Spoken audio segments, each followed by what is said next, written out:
Excel tip na makakatulong sa'yo kapag may report ka. Tara, ituro ko sa'yo.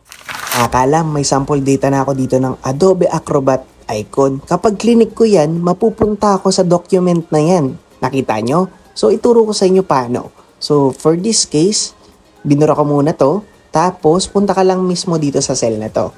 Tapos, punta ka sa insert.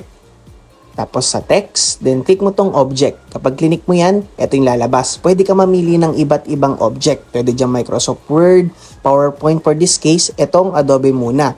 Tapos click mo lang tong display as icon, then click OK. Pili ka na ng PDF file mo. For this case, itong PNL January yung gusto ko. Open ko lang, ayan. Nakita nyo, nagkaroon na parang may icon na. Kasi pinadisplay icon natin. So dito, ayan na siya.